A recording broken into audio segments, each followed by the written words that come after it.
আজকে আমরা দেখব 20 ফিট বাই 30 ফিট অর্থাৎ 600 স্কোয়ার ফিটের একটা হাউস প্ল্যান।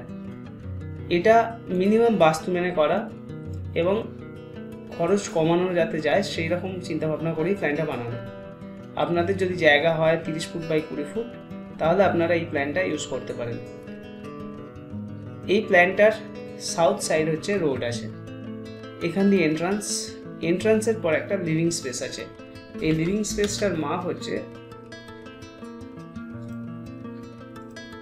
5 ফুট 6 ইঞ্চি, আর ঠিক এখান দিয়ে হচ্ছে এন্ট্রান্স।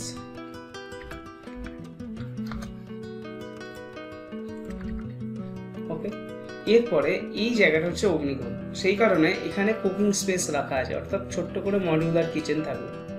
এরপরে দুটো পাশাপাশি বেডরুম। ফার্স্ট বেডরুমের মাপ 11 ফিট বাই 9 ফিট, সেকেন্ড বেডরুমের মাপ 11 ফিট বাই 13 ফিট। এরপর এখানে সিঁড়ি আছে, সিঁড়ি দিয়ে উপরে উঠছে এবং এই সিঁড়ির নিচেতে টয়লেট করা হচ্ছে। এই আপটা চাইলে এদিকে না করে এদিকে করা যেতে পারে, তাহলে কি হয়, টয়লেটটা খুব বেশি ডাউন করতে হবে না। বোঝা গেল? এইখানে হচ্ছে টয়লেট।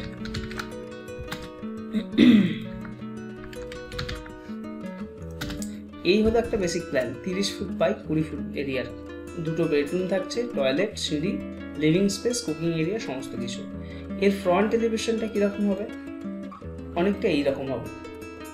এটা মেন গেট, এর পাশে এখানে কুকিং স্পেসের পাশে জানালা, উপরে একটা ব্যালকনি থাকছে মেন গেটের উপরে, এবং এখানে একটা জানালা থাকছে। আশা করি বোঝা গেছে।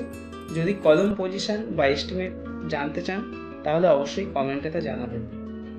Thank you.